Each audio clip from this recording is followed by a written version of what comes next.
Muy buenas noches, queridos amigos, hermanos de diferentes lugares que se encuentran conectados para una nueva clase, la quinta clase de este curso básico de doctrina espírita que nos está siendo dictada por Álvaro Vélez Pareja de la Sociedad Espírita de Cartagena. Bienvenidos todos los estudiantes de su primer grupo también que están conectados a Fusenda y a todos los otros hermanos simpatizantes de aquí de Colombia, del mundo.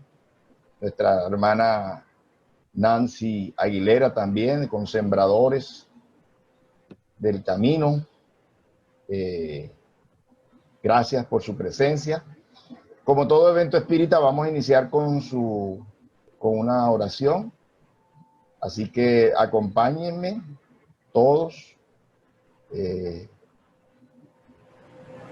para elevar este pensamiento y este sentimiento al plano espiritual superior, pedirle protección, asistencia, inspiración a nuestro conferencista para que sea su explicación de la mayor claridad y de la mayor fluidez posible, a todos nosotros también, entendimiento para comprender todas estas enseñanzas, que podamos alimentarnos espiritualmente con estas palabras y que podamos salir fortalecidos en nuestra fe, en nuestro entendimiento, en nuestro deseo de cada día ser mejores, cada día entregar más de nosotros mismos en esta siembra del mundo, en esta viña del mundo a la que encarnamos todos con diferentes tareas, grandes, medianas, pequeñas, no importa. Todos somos importantes en esa gran viña del Señor. Nuestro trabajo es importante y necesario. Y es urgente, o sea, es prioritario. Necesitamos que se haga hoy, ya. No postergarlos para otras existencias, sino aprovechar esta hasta el último minuto de vida, entregarnos en cuerpo y en alma a todas estas tareas. Gracias, y que esos enviados de Jesús nos acompañen en todo este trabajo. Que así sea. Muchas gracias nuevamente a Álvaro Vélez Pareja por estar en este espacio que es no solamente de Fusenda, sino es colectivo para todo el mundo espírita. ¿Sí? No vamos a decir que es para Colombia espírita, sino para todo el mundo espírita, todas las personas que desean conocer y que podemos aprovechar tus conocimientos. La palabra es tuya. Muy buenas noches, hermanas y hermanos. Sean todos ustedes bienvenidos a esta clase número 5 del curso básico de Doctrina Espírita, realizado conjuntamente por Fusenda y Sociedad Espiritista de Cartagena, con participación de hermanas y hermanos espíritas y estudiantes de otros centros del país y algunos hermanos y hermanas en otros países. Gracias por acompañarnos en esta noche, y como podemos observar, en esta oportunidad vamos a desarrollar el tema de los fundamentos del espiritismo y un poco sobre los tres aspectos clásicos de la doctrina espírita, aspectos básicos también. E indudablemente que a lo largo de este curso que estaremos realizando hasta el mes de diciembre o de pronto hasta enero, estaremos tocando una y otra vez los fundamentos, los principios, los postulados de la doctrina espírita. Como podemos ver allí, están enunciados en esta lista. En esta oportunidad los vamos a tocar un poco sucintamente, como una especie de resumen de cada uno de ellos, porque es importante que todos los espíritas tengamos una conciencia, un conocimiento bien claro, bien fundamentado de cuáles son precisamente los fundamentos de la doctrina espírita, que tradicionalmente se dice que son 8, pero hemos encontrado obras y escritos y revistas en donde dicen que son 10, otros dicen que son 12, pero todo va a depender de cómo sean redactados y sean enfocados. Pero básicamente son los siguientes: existencia de Dios, existencia y supervivencia del espíritu, la ley de evolución, la ley de reencarnación, la ley de causa y efecto, la comunicabilidad de los espíritus a través de la mediunidad, la pluralidad de mundos habitados y la ley de amor, que en otros textos está desarrollado como fraternidad universal, y en otras redacciones hemos encontrado que aparece como ley de justicia, amor y caridad, pero que al analizarlo encontramos que se refieren a lo mismo, ¿no? En el fondo. Normalmente y básicamente, como encontramos en el libro de los espíritus, Kardec preguntó a los espíritus sobre el tema de Dios, que es uno de los grandes temas de la filosofía universal y de todos los tiempos. Y él preguntó, ¿qué es Dios? La pregunta número 1 del libro de los espíritus.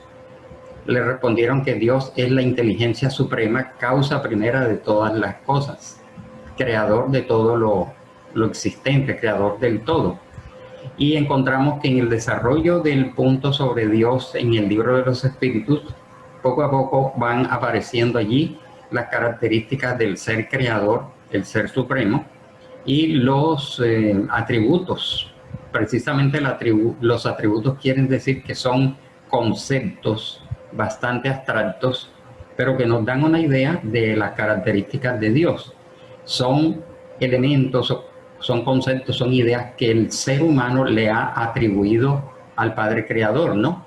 Entonces, por eso se llaman atributos, pero que indudablemente, conociendo y estudiando la doctrina espírita, nos encontramos que los espíritus superiores enseñan que el ser humano, en la actual condición evolutiva, con las limitaciones como seres imperfectos que somos, todavía no somos capaces de tener una captación muy exacta ni profunda, sino apenas una aproximación de la naturaleza divina, porque nuestra condición intelectiva es limitada todavía y nuestra condición moral igualmente nos impide que nosotros tengamos una depuración, un perfeccionamiento lo suficientemente desarrollado como para ir comprendiendo la naturaleza de Dios. Sin embargo, a lo largo de nuestra evolución espiritual, indudablemente que nuestro espíritu, al irse liberando de las limitaciones sensoriales, las limitaciones conceptuales y las limitaciones evolutivas, iremos accediendo no solamente a la comprensión de Dios, sino al hecho de irlo sintiendo cada vez más. Dios, en sus atributos que encontramos en el libro de los espíritus y en la Génesis, aparece como Dios único, un solo Dios. Indudablemente que no pueden haber multiplicidad de dioses, aunque hayan religiones politeístas, pero en el fondo, en un sentido trascendental, Dios es único, es uno solo, es eterno, inmutable, inmaterial, soberanamente justo y bueno, misericordioso, y en síntesis Dios es infinito en perfecciones. Único porque el ser humano tiene la tendencia y así lo tiene como experiencia, en la multiplicidad de experiencias, de cosas, de elementos, de energías. Entonces, contrariamente a esa idea de multiplicidad, intentamos comprender que Dios es único, en Él no hay multiplicidad. Eterno se dice cuando, teniendo nosotros como referencia la finitud de las cosas empiezan, nacen, crecen, sirven, se utilizan y terminan. Sin embargo, Dios es eterno, está fuera del tiempo, Dios es intemporal. Solamente nosotros, que estamos limitados al mundo físico, al movimiento, a las energías, a los conceptos de que va transcurriendo el tiempo, hablamos de pasado, presente y futuro, pero Dios es un ser intemporal, está fuera del tiempo. Inmutable porque no cambia, en comparación con una relación con lo que nosotros conocemos acá en el mundo material, e inclusive en la dimensión espiritual, las cosas van cambiando. En nosotros, los seres imperfectos y en evolución, pues las cosas son mutables, vamos evolucionando, podemos cambiar de ideas, cambiar de estados de ánimo, la materia cambia, la energía cambia, todo se mueve. pero en Dios no existe esa contingencia del cambio y del movimiento, sino que es inmutable. Ahora, estos conceptos no son nuevos ni únicos de la doctrina espírita, porque, como toda idea, tiene su prehistoria. Así que todos estos conceptos de que Dios es único, eterno, inmutable e inmaterial han venido evolucionando desde la más remota antigüedad y se concretaron un poco más precisamente dentro de los filósofos de la Grecia antigua, la Grecia clásica, ¿no? Y a lo largo de la Edad Media, muchos pensadores y muchos filósofos abordaron el tema de Dios, escribieron extensos textos al respecto, muy interesantes al respecto de estas condiciones que se atribuyen a Dios. Y por supuesto el concepto de que Dios no puede tener materia. Dios no es extenso como la materia ni movimiento como la energía. Es por lo tanto inmaterial. No tiene nada de material, aunque no lo podamos comprender plenamente. Soberanamente justo, bueno y misericordioso, la justicia divina, la bondad de Dios, el amor de Dios. No es el Dios castigador que postularon y configuraron algunas religiones y que todavía hoy en día siguen creyendo que Dios es castigador. El refrán y el dicho, Dios te va a castigar por lo que estás haciendo o lo que hiciste. No, Dios ejerce su justicia universal a través de las leyes universales, cuando Él crea el universo físico y el universo espiritual, ¿no? El principio material y el principio espiritual. Y ahí están inscritas sus leyes y son equitativas, son justas, y ante la conducta del ser humano, comprendiendo Dios, nuestra finitud, nuestras limitaciones, nuestro cambio, nuestra imperfección, no es un ser castigador, sino que nos da oportunidades de corregir el rumbo y resarcir los errores y equivocaciones cometidos en reencarnaciones pasadas. Es infinito en todas las perfecciones, ¿no? Es interesante conocer algunas filosofías orientales que hablan de lo que no es Dios, porque ellos postulan de que el hombre no puede llegar a saber lo que es Dios y sencillamente se limitan a decir que no es Dios. También está el todopoderoso, omnipotente. Dios es omnisciente, todo lo sabe, todo lo conoce, pues es el creador de todo lo existente y está en todo el universo. En la antigüedad se creyó que Dios tenía representaciones en la naturaleza, en el cielo, en el espacio, en un más allá, en unas dimensiones fuera de nuestro alcance. Sin embargo, por su naturaleza como un ser universal, sin ser precisamente el universo, porque ese es un panteísmo, Dios está en todas partes. No puede haber un punto en el universo, por muy extenso que nos imaginemos que es, en donde no esté la presencia, la acción, la armonía y el control y las leyes divinas. Y Juana de Ángelis nos habla de Dios como el amor supremo, así como en el libro de los espíritus nos los presentaron como inteligencia suprema. Juana de Ángelis postula esta idea interesante y hasta cierto punto novedosa para nosotros, que Dios es el amor supremo.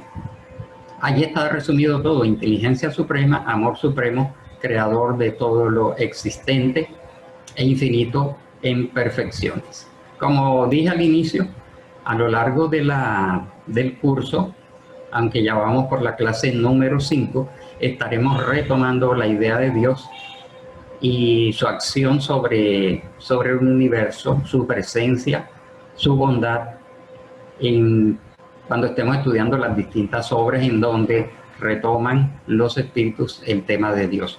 De paso, invitamos a todos los asistentes a que repasemos ya desde el libro de los espíritus el tema de los atributos de Dios y todos estos elementos importantes, ¿no? El otro fundamento de la doctrina espírita es, por supuesto, la existencia del espíritu. Es bueno recordar que en el libro de los espíritus está utilizada la palabra espíritu en dos sentidos. Espíritu como principio inteligente del universo y espíritu como los seres inteligentes de la creación, los espíritus propiamente dichos. Los espíritus en este sentido serían, en un sentido conceptual y tratar de entender un poco, son la individualización del principio inteligente del universo. Sin embargo, los espíritus no profundizaron mucho al respecto. Está planteado en el libro de los espíritus y en la Génesis, y ha habido muchos debates porque cada uno tiende a entender y a querer comprender e interpretar este concepto de espíritu como principio inteligente del universo, y los espíritus, que son las individualidades, es decir, nosotros, como individualización de ese gran todo, ¿no? Creados por Dios. Dios creó el principio espiritual y el principio material. Del principio material, como ya sabemos, se originan todos los seres, todas las energías, todas las densidades, y desde la materia densa hasta el fluido universal, que es materia, como en términos kardecianos, materia quinta esenciada o eminentemente sutil. Los espíritus, ya sabemos, podemos estar en dos estados principales, que son como encarnados, nuestra condición actual, utilizando un cuerpo físico para interactuar en la dimensión física, y desencarnados cuando ya nos hemos librado del cuerpo físico a través de la desencarnación. Muere el cuerpo, pero desencarna el espíritu, porque la humanidad siempre ha estado, digamos que, aferrada al concepto de muerte, y la muerte ha asumido una característica oscura, negativa, tenebrosa, dolorosa, y es comprensible por la etapa en que la humanidad ha transitado con relación a estas creencias, ¿no? Pero la doctrina espírita nos cambia el paradigma, nos cambia el enfoque totalmente distinto, y la muerte ya deja de ser esa imagen oscura, dolorosa y tenebrosa, porque lo que muere es el cuerpo, el espíritu sale. Entonces muere el cuerpo físico y el espíritu desencarna y pasa a vivir en la dimensión espiritual, porque indudablemente el espíritu preexiste al cuerpo físico y sobrevive a la desencarnación y pasa a vivir en la dimensión espiritual un tiempo indefinido, que puede ser corto, puede ser mediano o puede ser de muy larga duración, hasta que decide volver a la tierra. Así que básicamente nos encontramos en dos grandes estados: espíritus encarnados y espíritus desencarnados.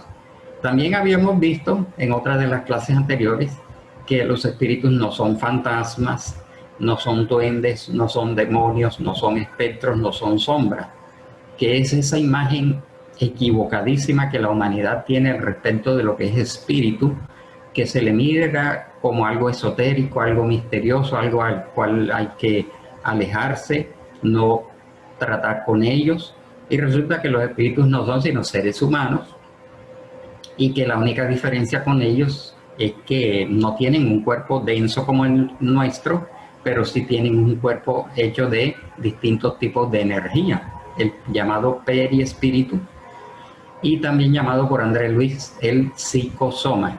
Psicosoma es equivalente al periespíritu, y el ingeniero espírita brasileño Hernani Guimarães Andrade lo postuló como modelo organizador biológico, ese cuerpo energético. Y en la literatura espírita kardeciana aparece como cuerpo fluídico. Bien, entonces no hay que seguir viendo ya, desprendernos de ese concepto equivocado de que el espíritu es algo extraño, como una sombra o un fantasma. No, son seres humanos iguales a nosotros, que conservan su individualidad, conservan su personalidad, conservan su memoria, sus sentimientos, sus inclinaciones, sus deseos, aspiraciones, imperfecciones, cualidades, virtudes, trasladándose al mundo espiritual con su personalidad. Son personas desencarnadas. Y por supuesto, independientes de la materia, porque el espíritu, aunque utiliza la materia para interactuar, para educarse, para evolucionar, puede estar independiente de la materia, aunque en una forma relativa, porque tarde o temprano necesitamos volver a la materia, reencarnar para seguir evolucionando. Y somos inmortales a partir del momento en que salimos de las manos del Creador. Ya el espíritu no se destruye, no tiene final como espíritu, sino que seguirá evolucionando hacia estados de perfeccionamiento. El tema de la evolución tampoco es nuevo, viene de la más remota antigüedad también, aunque distintas doctrinas espiritualistas y religiosas y filosóficas de la antigüedad plantearon el tema de la evolución de una manera imprecisa, de una manera vaga y de una manera nebulosa, ¿no? Sin embargo, son los espíritus superiores que han dictado estas enseñanzas que nos han precisado cómo se opera esta ley natural, que es una ley universal. Evoluciona el universo, evolucionan las galaxias, las estrellas, los sistemas solares, la evolución biológica, la evolución de las especies, que también ha sido ampliamente estudiada desde hace mucho tiempo, y la evolución espiritual. Todos estos tres elementos están íntimamente unidos, ¿no? Porque la evolución biológica y la evolución del espíritu van compaginadas. Hay una interacción entre la evolución de las especies y la evolución del principio espiritual que está en cada una de las especies y en cada uno de los animales. Por cierto que la doctrina espírita nos habla de que los animales también tienen su espíritu, su alma, su principio espiritual en un estado más atrasado, digamos, más primitivo y más elemental. Y que ya cuando llega a la condición de seres humanos, lo denominamos espíritu propiamente dicho. Entonces ese proceso evolutivo viene desde las formas unicelulares, en donde ya está presente el principio espiritual elemental en cero, digamos, como un papel en blanco que empieza a ser anotado o escrito. Y en la medida en que se va dando la escala evolutiva de las especies, el principio espiritual igualmente va archivando esas experiencias, ¿no? Se va desarrollando, va adquiriendo capacidades, facultades, se va desenvolviendo, desenrollando, podríamos decir, es lo que quiere decir evolución, conquistando estados cada vez más elevados. La escala secuencial, gradativa y ascendente hacia estados superiores de perfeccionamiento es lo que ya corresponde a nosotros, ¿no? No quiere decir que en formas inferiores esto no se esté dando, precisamente se está recorriendo una escala en forma de secuencias, de peldaños, de grados ascendentes hacia estados superiores del perfeccionamiento hasta que, como enseñan los espíritus, llegaremos al máximo grado de perfección, de plenitud, pureza, felicidad, etc. La meta es entonces la sabiduría, la plenitud, la felicidad y la perfección, de lo cual no tenemos mayor información, ¿no? Solamente son unos conceptos que nos dan una idea general de lo que se trata, teniendo en cuenta que somos seres imperfectos, espíritus en mediana condición evolutiva, pero que este proceso evolutivo no se detiene en el ser humano. Por el contrario, llega un momento en que con estos conocimientos ya tomamos en nuestras manos, en la rienda de este proceso evolutivo que ya se hace consciente, se hace voluntario y se hace intencional. Por supuesto que la reencarnación, aunque viene de otras doctrinas orientales, también era tomado como metempsicosis, como transmigración. Incluso tenían el erróneo concepto de que el espíritu, una vez llegado a la condición humana, podía retroceder y reencarnar en especies inferiores, y aunque se respetan todas esas creencias, no corresponden ni a la lógica ni a la información fundamentada que los espíritus han transmitido a lo largo de las distintas obras mediúnicas. La reencarnación entonces a la luz de la doctrina espírita es un proceso, es una ley natural, hace parte de las leyes divinas. Por cierto que las leyes divinas abarcan tanto las leyes de la naturaleza del mundo físico como las leyes morales que rigen el aspecto espiritual. La reencarnación es entonces un medio de progreso y de crecimiento espiritual. Otros pensaron que la reencarnación era un castigo, otros dijeron que no era necesaria la reencarnación. Algunas religiones dicen que es una sola vida, más una sola vida, una sola encarnación no es suficiente para el espíritu llegar a estados superiores, quedaría estancado. Entonces las reencarnaciones son numerosas, no se sabe cuántos. Hay algunos que se atreven a decir cuántos miles de reencarnaciones necesitamos, pero es una ilusión tratar de asignar un número exacto de reencarnaciones. Son sucesivas, es decir, una tras de otra, normal y natural. Son graduales, son por grados, por escalas. Pueden ser estacionarias cuando no aprovechamos la presente reencarnación. Se pueden volver estacionarias, pero normalmente las reencarnaciones deben ser y son ascendentes. El espíritu va evolucionando. Entonces este postulado, este fundamento está íntimamente ligado con los anteriores porque la reencarnación y la evolución van de la mano. ¿Para qué reencarnamos? Para aprendizaje, para educar nuestro espíritu, también para rescatar fallas, deudas, errores que hemos cometido en reencarnaciones anteriores, como expiación, también para ser sometidos a pruebas, digamos, fortalecimiento del espíritu para futuras etapas, y se utiliza el concepto de prueba para que nosotros midamos el estado actual en que nos encontramos, como un examen que se nos presenta para nosotros autoevaluarnos, y a la vez sirven las pruebas para fortalecer el alma para futuros emprendimientos, para rescatar fallas del pasado, para reparar daños que hayamos causado en vidas anteriores, para reeducar nuestro espíritu cuando hemos cogido caminos equivocados y nos hemos complicado mucho en nuestro proceso evolutivo. Necesitamos planificar entonces nuevas reencarnaciones para una reeducación del espíritu, para reequilibrarnos, porque normalmente con nuestro materialismo, nuestros vicios, nuestros errores, producimos desequilibrios mentales, desequilibrios en el campo vibratorio, en el campo emocional y psicológico, y necesitamos recuperar ese equilibrio en determinados tipos de reencarnación y nuestro proceso de crecimiento y de regeneración. Otra de las enseñanzas que nos da la doctrina espírita es, por supuesto, el tema de la ley de causa y efecto, también expresada como ley de acción y reacción, y que son una expresión, una consecuencia natural de la ley divina. La ley de causa y efecto es expresión de la ley y de la justicia divina.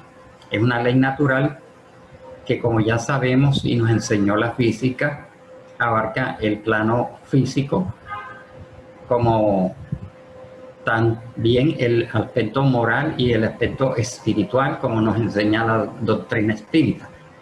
La siembra es libre, más la cosecha es obligatoria. Es decir, que nosotros, utilizando nuestra libertad, nuestro libre albedrío y hasta nuestro libertinaje, cometemos errores. Es natural que cometamos errores, que nos compliquemos en algunas reencarnaciones, que nos desviemos del camino del bien. Y todo eso, lo que hagamos en reencarnaciones anteriores, se va a reflejar en las siguientes reencarnaciones, ¿no? Se va a reflejar en la misma medida en que nosotros hayamos desarrollado acciones positivas o acciones negativas, van a tener su consecuencia positiva o negativa, o más o menos equivalente, sin ser exactamente la ley del talión, que hablaba del ojo por ojo y el diente por diente. Pero Dios no es así, como habíamos dicho, ese ser castigador. El objetivo no es castigarnos, es que el espíritu se eduque, se autoeduque y vaya progresando, ¿no? Así que los actos, las acciones, las conductas positivas o negativas que hayamos cometido, que hayamos tenido en vidas anteriores, indudablemente tienen sus atenuantes por la ley de misericordia o por la acción misericordiosa de Dios, que es justo, equitativo, sabio, y puede tener agravantes cuando hay conocimiento de lo que se está haciendo y sin embargo se comete el delito, el error, el vicio, la desviación. Puede tener agravantes que se van a reflejar en la siguiente reencarnación. Y esta ley de causa y efecto nos lleva, como vimos con el tema de la evolución y la reencarnación, al aprendizaje, a la enseñanza, a que nuestro espíritu adquiera experiencia de lo que debemos hacer y lo que no debemos hacer, porque el espíritu que causó daño, que causó dolor, que hizo mucho daño, al recibir la consecuencia dolorosa y expiatoria, termina corrigiéndose y llega un momento en que el mismo espíritu decide tomar el camino recto y seguir encaminándose por el crecimiento y la evolución espiritual. Otro de los fundamentos de la doctrina espírita, que no es también, podemos decir que no es exclusivo de la doctrina espírita, es la comunicabilidad de los espíritus a través de esta facultad que también es natural, aunque no está generalizada, que se llama mediunidad, que es una facultad psicobiofísica propia del ser humano, pero que no todos la tienen o la tenemos en mayor o menor grado de desarrollo, ¿no? En un mismo grado de desarrollo. A través de la mediunidad, a través de todos los tiempos, todos los pueblos, las creencias, doctrinas, religiones, ha habido personas sensitivas llamadas mediums, llamados iluminados, llamados psíquicos, distintas denominaciones, pero normalmente son mediadores que tienen una sensibilidad especial que les permite recibir mensajes, ideas, imágenes, símbolos y enseñanzas desde el mundo espiritual. Este proceso es a través de la mente, comunicación de mente desencarnada a mente encarnada. Y la mediunidad es un puente interdimensional porque permite el contacto entre el mundo espiritual y el mundo físico.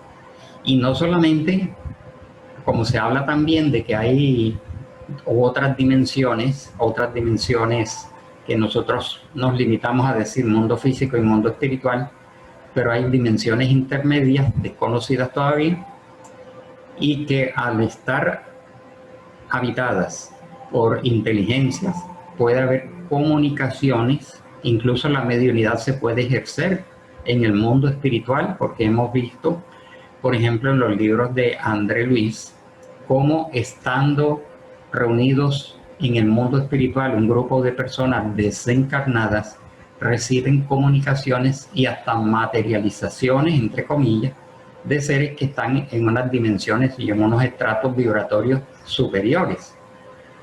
La comunicabilidad de los espíritus entonces trae a la humanidad la prueba de la supervivencia del alma, la inmortalidad, ¿no? La demostración de la vida en el mundo espiritual, la conservación de la individualidad, porque al recibir la comunicación de estos seres, estamos viendo que ellos siguen siendo quienes eran, ¿no? Conservan su individualidad. Eso contradice otras doctrinas que dicen que al morir y al liberarse el alma del cuerpo, nos integramos en un gran todo o se pierde la individualidad y se adquiere una universalidad. Sin embargo, la comunicabilidad de los espíritus indica que se sigue conservando la individualidad, la identidad y la personalidad. Y la mediunidad también, que también va a ser estudiada detalladamente en otras de las clases, permite la relación e interdependencia o interrelación entre los dos planos de vida por nosotros conocidos, ¿no? Entre el mundo espiritual y el mundo material. La mediunidad entonces tiene distintas expresiones, distintas formas. Se dice que todos somos mediums por el hecho de ser espíritu y tener una mente, un pensamiento, porque es a través del pensamiento básicamente como un espíritu se comunica uno con otro, ya estén ambos en el mundo espiritual o unos en el mundo espiritual y otros en el mundo material. Básicamente es el pensamiento y otros elementos intermedios como el periespíritu y el sistema nervioso son los que permiten que los espíritus puedan tomar el brazo y la mano de un medium y escribir un texto corto o extenso que se pueda tener videncia, ver a los espíritus, mediunidad auditiva, poder escuchar su voz, una audición que es de tipo mental, no es audición física, que un espíritu pueda ejercer un dominio de la garganta y la fonación de un medium para dar un mensaje psicofónico a través de la voz, y son distintas formas de comunicabilidad. Sin embargo, nosotros podemos tener inspiración, intuiciones de nuestros guías, de nuestros protectores, de los espíritus amigos, e inclusive de obsesores, que indica que hay un fondo mediúnico en todo, porque es natural que haya transmisión de pensamiento de uno hacia otro. Pero se denomina medium propiamente dicho el que tiene esta facultad desarrollada y ostensible, mediante la cual se obtienen mensajes de una forma clara, directa y demostrable, ¿no? La pluralidad de mundos habitados. Ya sabemos que la doctrina espírita nos dice que la Tierra no es el único mundo habitado en el universo, en este vasto universo infinito, se puede decir, plagado de millones y de 2 trillones de galaxias. El universo visible, dicen los científicos. Solamente el universo visible, ya numéricamente le calculan unas 2 trillones de galaxias, que es una cifra inimaginable para nosotros, y seguramente son más porque cada vez se van desarrollando radiotelescopios más poderosos que van proyectando ese límite visible mucho más allá, e indudablemente así debe ser. Por lo tanto, así como surgió la vida en la Tierra, muchos soles tienen sistemas solares a su alrededor y muchas galaxias tienen millones y millones de soles que pueden tener o no tener mundos habitables, mundos habitados, más los espíritus y otras creencias de la antigüedad ya hablaban de la pluralidad de mundos habitados. Esos mundos habitados tienen una gran diversidad de estados, condiciones y niveles evolutivos. Kardec los clasifica como mundos primitivos, dedicados a las primeras encarnaciones del alma, mundos de expiación y prueba como el nuestro, en donde el mal predomina sobre el bien, aunque el bien está presente.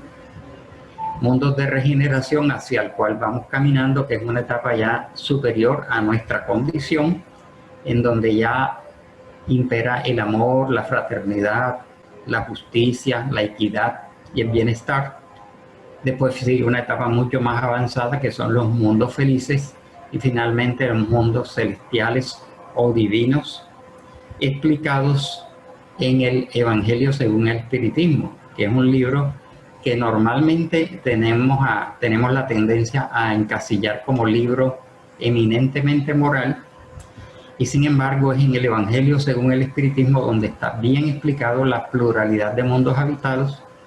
Los mundos no están estáticos, también evolucionan, la progresión de los mundos, y los mundos pasan por estados de transición. Nuestra humanidad, nuestro mundo está ahora mismo, como ya sabemos y han explicado los espíritus, en una verdadera transición planetaria, caracterizada por todos estos conflictos morales, sociales, políticos, económicos y de toda índole, porque se está produciendo una decantación, podríamos decir, de la humanidad, en donde poco a poco están siendo sacados aquellos espíritus que no han querido aprender y vivenciar la ley de amor, y que como la Tierra ya tiene que dar un paso hacia mundo de regeneración, esos seres son colocados en otros mundos para que sigan su aprendizaje de la ley de amor.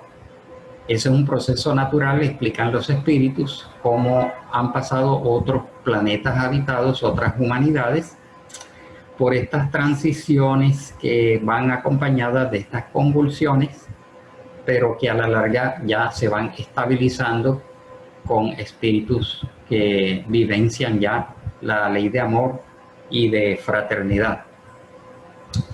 Y la ley de amor, otro de los fundamentos de la doctrina espírita, expresado también como fraternidad universal, ley de justicia, amor y caridad, expresado y concretado como el amor a Dios, amor al prójimo, amor a la naturaleza, respeto a la naturaleza y amor a nosotros mismos. En ese sentido, tenemos así los 8 postulados básicos de la doctrina espírita. Hemos visto algunas redacciones, y seguramente ustedes lo ven, en donde se incluye a Jesús como guía y modelo de la humanidad.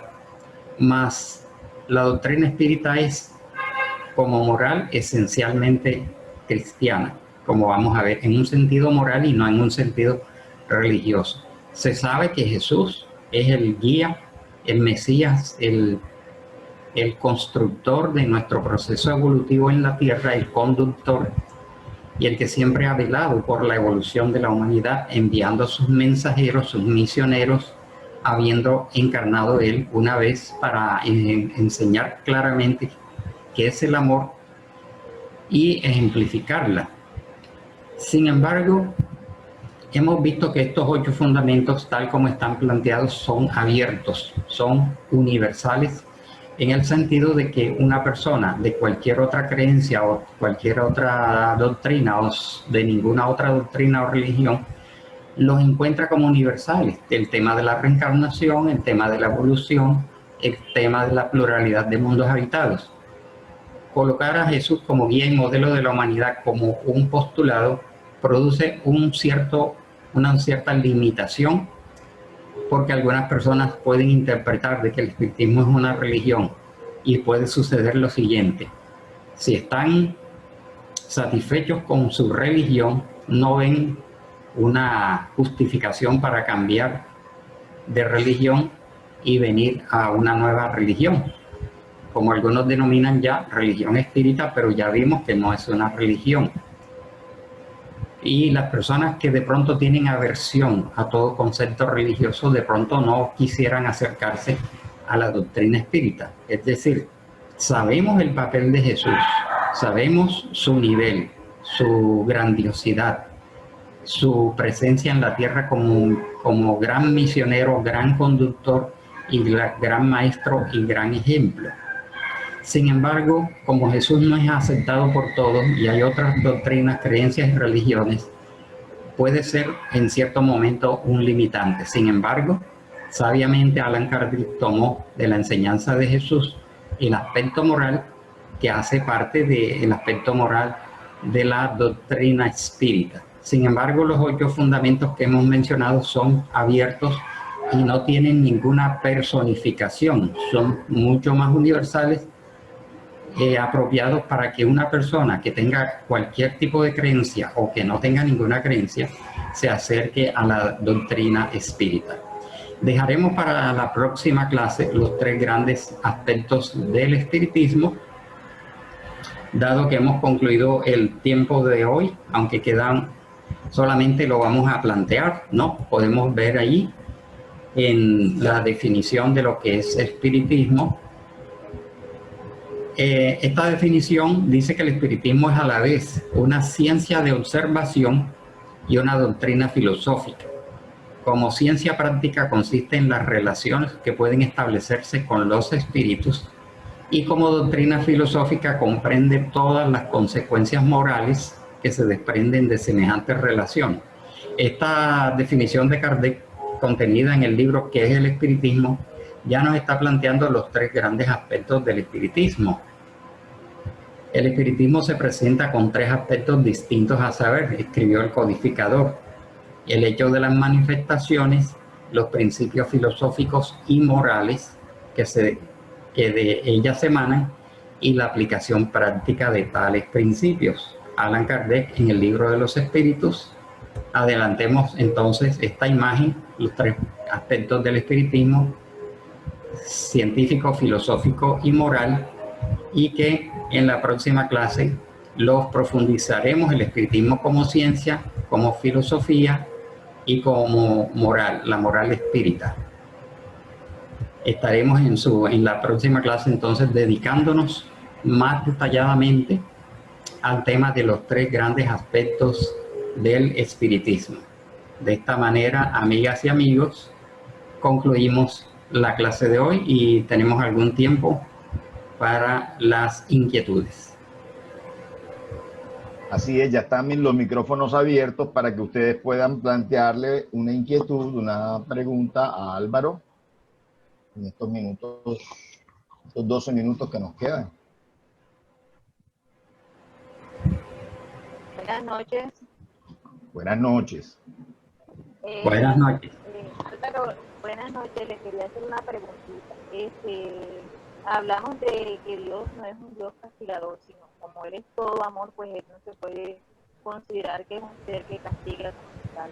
Entonces usted habla de la ley de causa y efecto, es decir, que dependiendo de nuestro comportamiento así recibimos lo que la vida nos da. O sea, lo que nos puede dar bueno o malo dependiendo del comportamiento, atendiendo a la ley de causa y efecto. Sí. Efectivamente, nos ha enseñado la doctrina espírita que Dios no es castigador. Sí. Indudablemente Dios es infinitamente justo, bueno, sabio y misericordioso. Y como hablamos de la ley de causa y efecto, la evolución, la reencarnación, es a través de estos mecanismos en donde nosotros, hablando entre comillas, nos autocastigamos, porque las acciones que cometemos, dolorosas, equivocadas, criminales o viciosas, se registran de alguna manera en esa ley divina, y en la próxima reencarnación vamos a encontrar, como vimos, las consecuencias equivalentes de esa acción que cometimos, ¿no? Entonces, el mal que cometemos por nuestra imperfección, nuestra ignorancia espiritual y moral, genera una consecuencia dolorosa que para muchos es tomada como un castigo, pero que ese dolor y ese sufrimiento a lo que conducen es al aprendizaje del espíritu, y el espíritu va comprendiendo lo que no debemos hacer, y contrariamente lo que sembramos positivo para recogerlo en un sentido positivo. Pero las religiones han interpretado a Dios, al Dios castigador, respetando todas esas creencias indudablemente, ¿no? Pero siguen creyendo que Dios castiga, y es el propio ser humano que se castiga el uno al otro, pero que esa consecuencia es educativa y rectificadora. Álvaro, hay 3 preguntas en el chat para que por favor parceles el tiempo para las respuestas. Oh, hay 4. Aquí veo una. Bueno, míralas. Son 4. Léemela, por favor. Listo. La primera es: Dios es considerado como un ente único. ¿No podría ser la suma de múltiples fuerzas que ordenan el universo en armonía? Esa es una forma de panteísmo, ¿no? Es una forma de panteísmo, y es bueno que hayamos tocado este punto, porque Dios es el creador de todas esas fuerzas del universo. Es el creador, y Él no se identifica en el sentido de que Él se convierte en esas fuerzas y que las cosas del universo, al sumarlas todas, algunos creen que forman a Dios. No, Dios no hay que perder de vista el papel de Dios como autor de todas esas leyes, de todas esas fuerzas, y creador de todas los seres, pero Él no se convierte en el universo. El universo es creado por Dios. Pero sin embargo hay unos, y estamos viendo últimamente una tendencia en internet de movimientos espiritualistas y esotéricos que intentan reemplazar a Dios por el concepto de universo, y no dicen, por ejemplo, Dios te bendiga, sino el universo te bendiga, el universo te conduce, el universo O sea, poco a poco van queriendo como desplazar la idea de Dios, y otros que se consideran que son dioses, como partes de Dios. Nosotros no podríamos ser partes de Dios porque somos seres imperfectos, la materia es imperfecta, la materia es mutable, ¿no? Tiene múltiples aspectos, entonces sería atribuirle a Dios las imperfecciones del universo. Y es un contrasentido, porque por definición Dios es perfecto y es inmutable y no está formado de partes. Álvaro, perdona que te corte, pero las otras también están interesantes. Vamos con la segunda, del mismo Esteban. Dice, se considera a los animales como espíritus primarios, pero no pueden ser un viaje que hacen los espíritus a lo largo del universo y van encarnando en los mundos donde hay vida. Esto porque deben haber mundos más y menos avanzados en términos de evolución en comparación de la Tierra. Ese es el segundo planteamiento, los animales. Los animales tienen un principio espiritual en estado de evolución.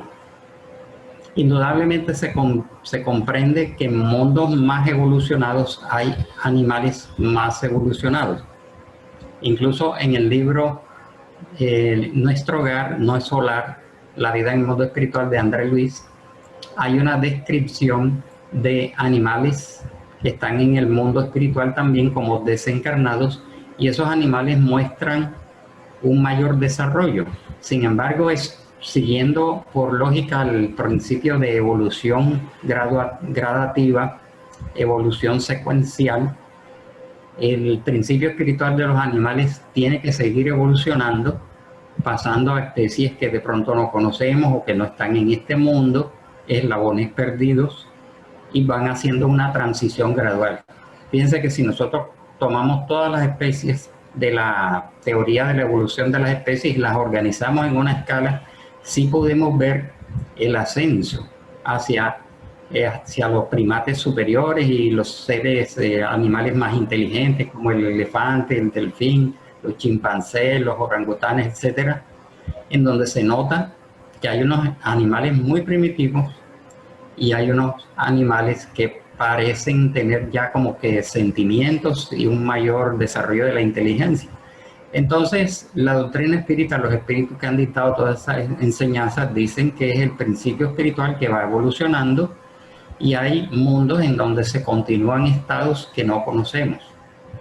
Por eso vemos una distancia entre los animales y el hombre, porque esos eslabones están en otros mundos en donde el principio espiritual es llevado a continuar y después ya regresar como humanos propiamente dicho.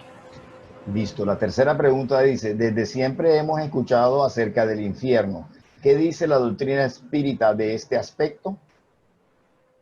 La doctrina espírita de los espíritus enseñan que el concepto de infierno es simbólico, es alegórico, no corresponde a una realidad tal como la pinta la religión, como un sitio inferior, con fuego, con demonios, con castigos, sino que corresponde a una simbología de estados de sufrimiento por el cual pasa el alma, estados mentales, estados emocionales, estados espirituales de padecimiento. Y aunque en el mundo espiritual hay zonas oscuras, zonas inferiores, ahí está el umbral, zonas de depuración, no están como fueron pintadas por la religión como un sitio de fuego y de demonios, sino como un símbolo del estado de sufrimiento por el cual pasan los espíritus temporalmente, pero después siguen evolucionando. Ok, ese fue Olga Cuartas. Ahora viene Mónica María Arango, dice, ¿cómo se denominan a los mediums en las religiones? Bueno, las religiones, algunos no se ocupan del tema de la mediunidad y no llaman mediums a sus sensitivos, pero las religiones han tenido, por ejemplo, los santos, auténticos santos que fueron en su momento medios sensitivos, videntes, auditivos, psicofónicos. Por ejemplo, están los swamis, y los yogis en la India. Están los iniciados de todos los tiempos. Entonces, cada pueblo, cada civilización ha llamado a sus sensitivos con distintos nombres, ¿no? La palabra medium es mucho más precisa porque indica que es un mediador entre el plano espiritual y el plano material. Así que tienen distintos nombres. Bueno, muy bien. Yo creo que ha estado muy productiva la reunión. No sé si haya alguna última pregunta que no se haya formulado. Sí, perdona, Sí, precisamente Nancy, en el chat hay una pregunta de Olga Cuartas, la última. Ah, perdón, sí. Dice, es decir que la doctrina espírita está de acuerdo con la evolución darwiniana del hombre. Sí. Álvaro. Sí, en términos generales sí, porque allí coincide el tema de la escala evolutiva de las especies con el progreso gradual del espíritu.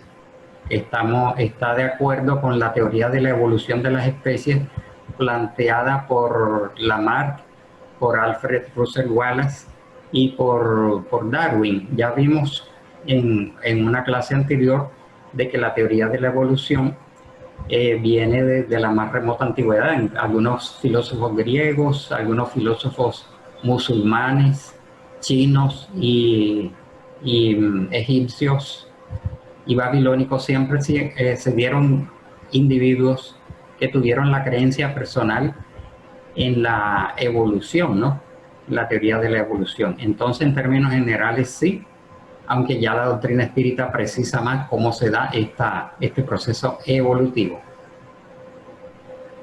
Bueno, muy bien. Perdón, sí. Dale, Nancy. Venga, me parece interesante aclararle que frente a la teoría de Darwin, él dice que el hombre desciende del mono, ¿no? Y que la única razón que no se ha explicado de esa descendencia del hombre es el eslabón perdido. Entonces, en ese sentido, nosotros no estamos de acuerdo con que nosotros procedemos directamente del mono. No, esa es la teoría de Darwin. Hay la evolución, y lo dice el libro de los espíritus, que precisamente la evolución espiritual se da desde la piedra, que el espíritu duerme en la piedra, se despierta en las plantas, luego se sensibiliza en el animal y se individualiza en el ser humano. Entonces son etapas totalmente diferenciadas, no que una es consecuencia. Sí, exacto, por eso dije que en términos generales y hay un salto grande entre el mono y el hombre, porque hay varios eslabones, muchos eslabones perdidos, no es uno solo, como se creyó de que entre el mono y el hombre hay una especie y resulta que la paleontología ha encontrado fósiles de distintas especies en donde sí se puede dar una escalita y esos seres ahora mismo como seres vivientes no están porque desaparecieron, cumplieron un papel de intermediarios secuenciales. Bueno, la misma Olga hace ya la última pregunta, pero creo que ya tú la has respondido, de todas formas te la planteo. ¿Ese eslabón se perdió porque fue a evolucionar en otro planeta? Creo que lo respondiste ya, Álvaro, ¿no? Así es. La lógica y el sentido común. Ok, Álvaro. bueno, perdón. Hola, Abel. Llegué un poco tarde por cuestiones laborales, pero tú sabes muy bien que, bueno, Álvaro no lo sabe, pero sí, yo me acerqué a estas reuniones por un motivo muy, muy importante, ¿verdad? Y fue el fallecimiento de mi hijo hace 3 meses. Y tengo muchísimas preguntas. Yo sé que tal vez no todas van a ser resueltas, ni siquiera en estas reuniones. Creo que de pronto tendría otras charlas, pero principalmente quisiera saber si...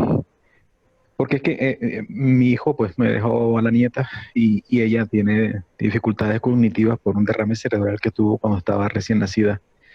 Y ella me ha dicho algunas cosas que me dejan como pensando si es posible que de pronto él se esté manifestando a través de ella o que quiera dar un mensaje. Y quisiera saber, o sea, en estos momentos, ya pasando 3 meses, ¿en qué estado está su espíritu?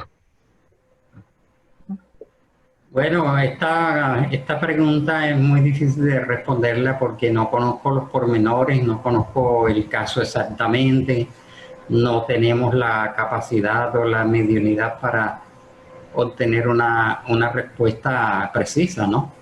Es bastante arriesgado tratar de aventurar una teoría, pero sí en términos generales, una persona que en la presente reencarnación ha sufrido de lesiones o ha venido con malformaciones o ha tenido este tipo de inconvenientes, está en un proceso educativo su espíritu por alguna conducta de una reencarnación anterior que por ley de justicia divina, ley de causa y efecto, se está reflejando. Sin embargo, no es posible que podamos decir en qué condiciones está, por qué está así, son a unas aproximaciones generales y que indudablemente su estudio de los libros de Kardec le irán dando luces al respecto, ¿no? Porque es un caso ya muy puntual que sería arriesgado y aventurado decir exactamente de qué se trata. De pronto más adelante podremos tener una conversación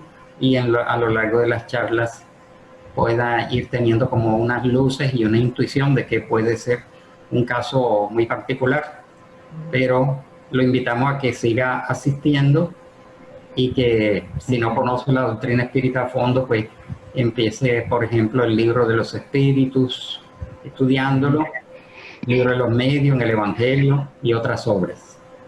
Y aquí poco a poco Gracias. irá. Vale. Gracias, Álvaro. Ok, No, gracias. Álvaro, entonces te pido como siempre que nos cierren la reunión con una oración, con una elevación de pensamiento, por favor.